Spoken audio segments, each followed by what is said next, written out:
The town where this happened is a small one, and the school that I went to is a 70-year-old school.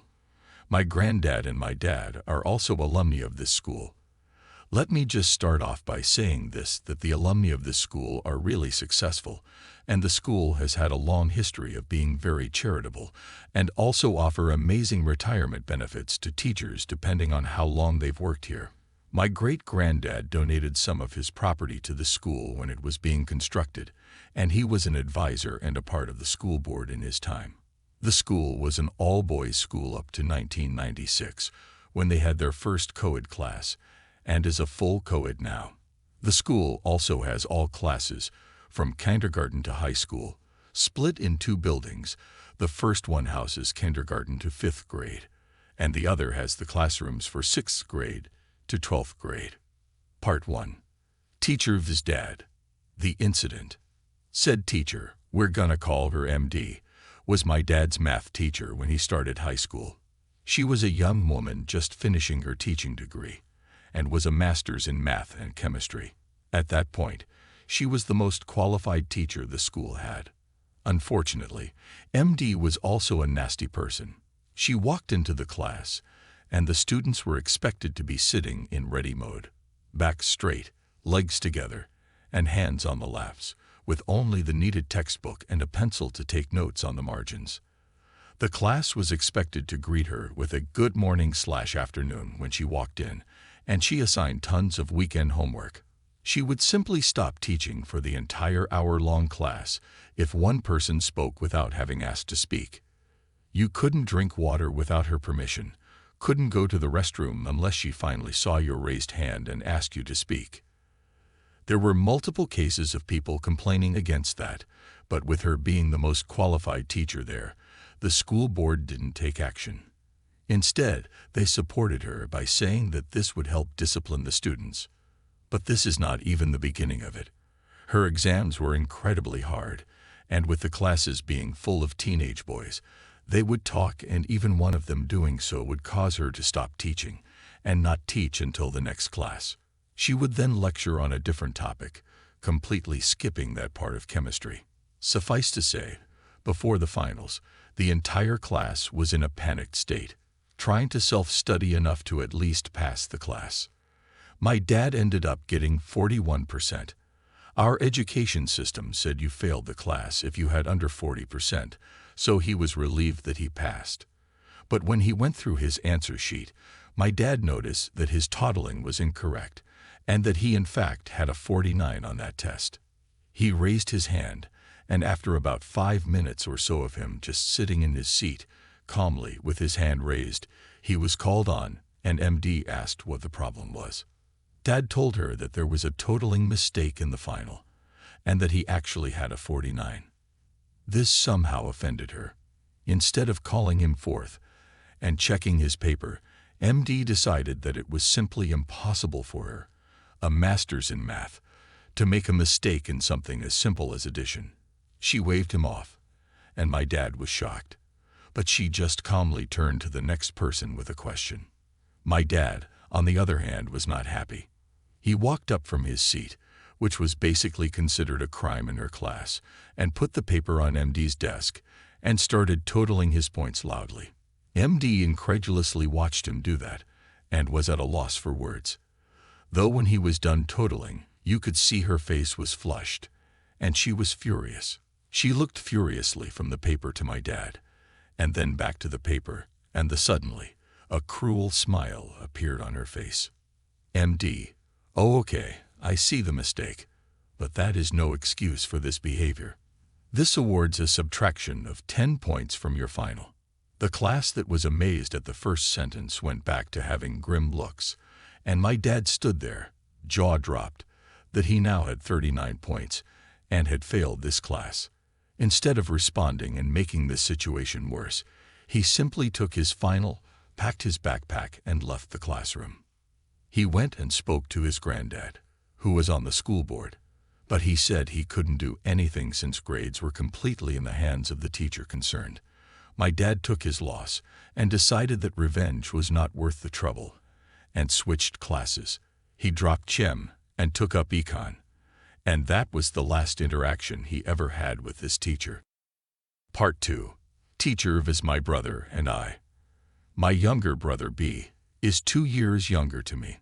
And so, when I was in freshman year, starting high school, my younger brother was in 7th grade. We had an auditorium under construction, and the library was newly renovated, so a teacher was assigned to chaperone the younger class students at the library. My younger brother's class, unfortunately, had MD as their chaperone. My dad had specifically instructed me to be very careful around MD, and I was on the lookout, but my younger brother had no idea just who he was dealing with. Before summer, our library allows students to take any 2 books of their choice for the break. So when my brother walked past MD to the librarian and was stopped by MD, he was really confused. He had an Enid Blyton book and a copy of Backyard Science Experiments. Both my younger brother and I are really good at science-related topics, and he had been waiting for summer break to do some cool science experiments at home with me. ND. Wait a minute, what book do you have there? B. A storybook and a backyard science book, Mom. MD. What are you going to do with that backyard science book? Turning to the other library staff, I taught his father. No brains in there. You would have no idea what to do with this book. Leave it for someone who does. And with that, she snatched the book from his hands and walked away, the library staff giving awkward laughs behind her. When he came looking for me, crying, I was furious.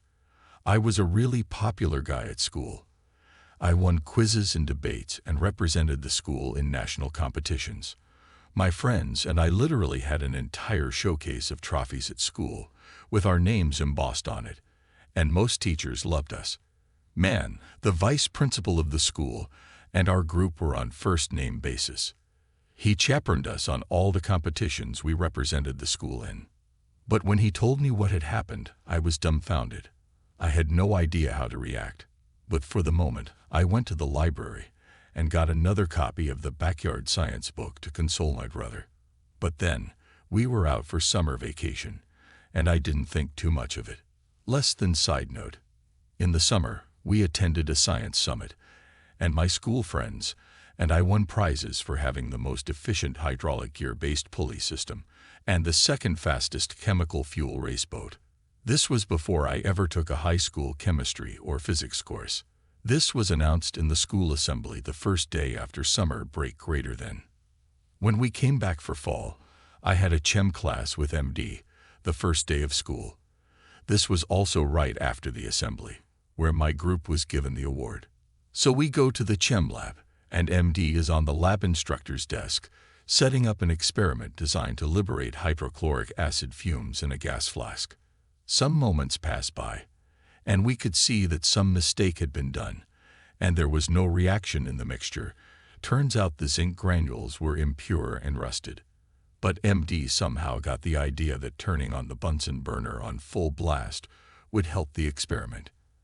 After collecting the gas for about 3 minutes, which is 2.5 minutes too long, since hydrochloric acid fumes are toxic if inhaled, she is satisfied. She then pulls up the flask to show the class how we do experiments. Cherry on the icing is when she opens the flask and brings it uncomfortably close to the girl beside me. MD, does it smell pungent? The girl awkwardly smells it and jerks away. To someone who has no clue, that would be a plausible confirmation, but I knew that it was complete horse asterisk. I could see that the girl knew about pungent fumes and cringed away on reflex, and not because it was actually pungent. I don't know why I did it, but at that moment I snorted loudly. MD instantly zooms in on me, walking toward me with her face contorting into an ugly expression. She goes, "Something funny you'd care to share with us." I knew I messed up, but I was also angry. This person in front of me had bullied my younger brother and my dad.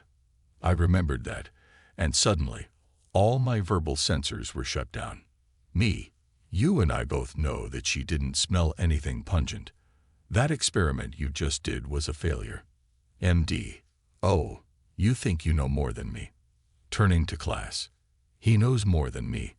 You know what? I'll step down. Why don't you teach the class, Professor Nicholas Fiend? Me. Oh, absolutely. To the absolute shock of everyone watching, I walk up to the podium, and while maintaining eye contact with MD, first thing to remember, class, turn to experiment 1 of your lab textbook. Read the warnings. The gas is pungent and poison. MD, how dare you? Has no one taught you manners? This is no roadside shack, and you would do well to remember that. Else you're gonna have a couple broken bones. This was in a different language, but if you want the exact translations, it was, I'll break your limbs and feed them to you. She is absolutely furious, grabs me by the hand and proceeds to drag me to the principal's office. On the way there, we cross the vice principal's office, and he sees MD dragging me away and runs out. VP, what is going on here? Before I can say anything, MD starts ranting to him about how disrespectful and unacceptable my class behavior is, and is heaving by the end of her spile. The VP gives me a searching look, and then responds with a, "Go back to class, MD. I'll deal with him." We head back to his office, and he offers me a seat and a glass of water. VP, what actually happened in class, Nicholas Fiend? He asks with a sigh. I tell him exactly what happened. Once he hears my side of the story, he looks at me and incredulously asks me if I really went to the podium and started lecturing the class. I look up and see the gobsmacked look on the VP's normally reserved face. Imagine someone who looks like a male Minerva McGonagall being completely shocked. I couldn't stop myself. It started with a snigger, which turned into full-blown laughter. I laughed till my stomach hurt and my eyes teared up. To my surprise, VP was also smiling widely at that. He shook his head, and that reserved expression was back. VP, I know that what happened there had you concerned for class safety, but that is no reason for such disruptive behavior.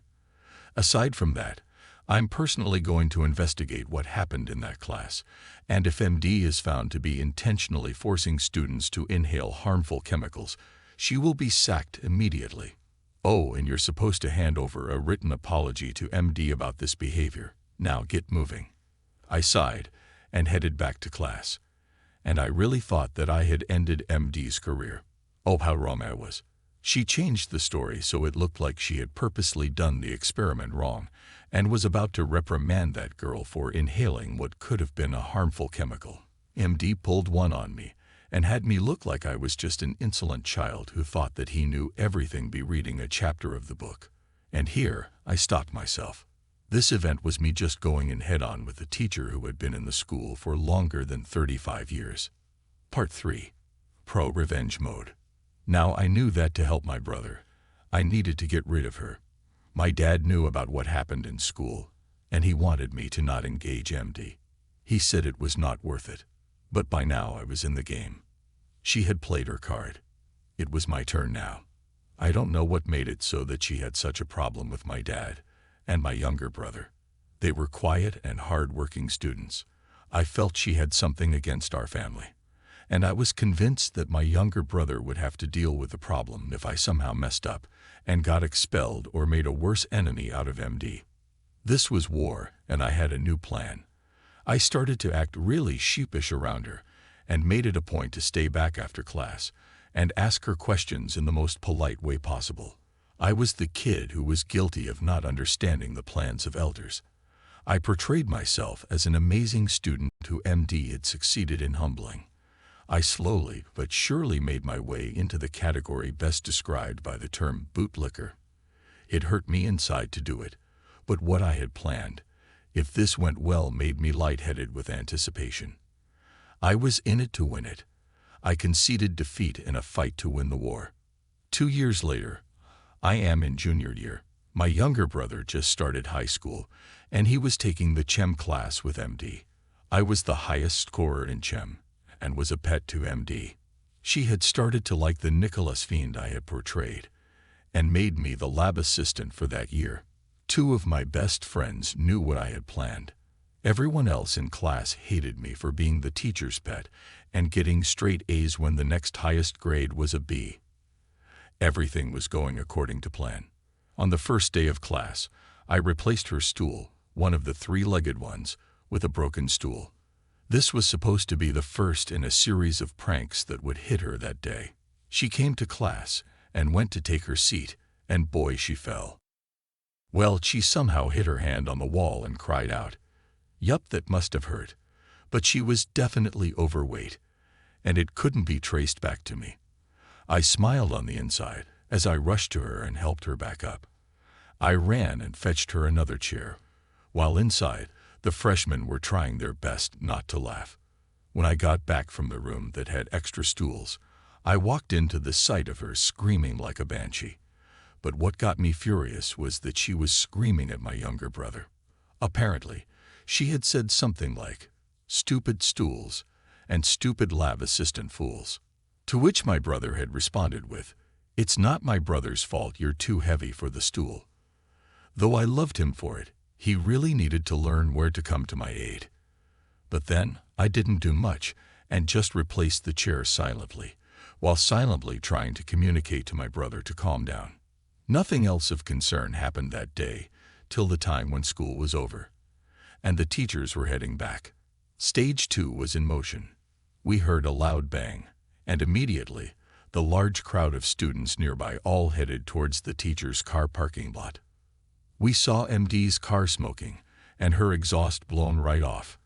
Keep in mind it was an older car, and we had decided to block off the exhaust with clay that had hardened over the course of 6 hours on a sunny day. Well, that car had to be towed, and she went home with some other students that day. She didn't show up to school for 2 days after that, but she did show up to school on the third day, which was a half-school day, because our country celebrates Teachers' Day. It is tradition that students go to their teachers, current and old, and wish them the best, give them cards, gifts, etc. This was by far the most ambitious prank pulled in the school that I know of. The 2 days she was absent, we went around telling people to not visit her on Children's Day. It helped a lot that my friends and I were some of the most popular people in school, and with the other cool guys and girls agreeing to that, we spread the word and got confirmation that no one from the entire class in my year was going to go to her to wish her on Teacher's Day. But what actually happened was something no one could have expected. I guess it could have been because we acted so fanatical about it, that our classmates spread the word to all their friends and no one, not a single person in high school, went to her on Teacher's Day. It was the most amazing feeling of accomplishment I have ever had. She had made this situation for herself. By being the nastiest person I have ever seen, it was no surprise that people were fine with doing this to her. For the first time in 70 years, in our school, a teacher had not had a single well-wisher on Teacher's Day. Well, things are never perfect, and as it so happened, word of what had conspired got to her. The next day, I had just set up the lab. The freshmen were getting settled in, and here comes MD, anger radiating from her in waves. She walks up to me, and I get the hardest slap I have ever gotten in my life, right across my face. I'd hate to admit it, but that left a blue mark on my cheek, and my nose and lip bleeding. My younger brother, who saw that happening, ran towards me, but my shock slowly subsided, and I smiled a bloody smile that probably scared him. I told him to go get the vice principal. 20 minutes later, I was in the school emergency room, with a nurse wiping my lip, and me holding a cloth to my nose. The vice principal comes in with the principal and 2 cops in tow, and they inform me that my parents have been informed, and ask me if I would like to talk about it now or when my parents are here. I say that I can answer their questions as soon as my lip is bandaged. So I tell them about the cases of bullying against my brother and I, and also tell them that she is a really incompetent teacher. I tell the principal that he could check the school average in science subjects, and sure as I guessed, in the average scores in the national exams, we had physics and biology come in at 92 and 90, with chemistry at a surprising 79. Topping that off with assault charges, and she lost her license to teach 2 years before she retired, and with that, lost amazing retirement benefits that the school offered. Her car also had no insurance. That is not all, though. One could ask what would be worse. Well, consider this. The fall she had off the stool had her go to the hospital for an X-ray of her wrist and hip that she suspected might have broken. Well, the wrist sure had a hairline fracture. The hip was fine. But well, the X-ray showed another thing.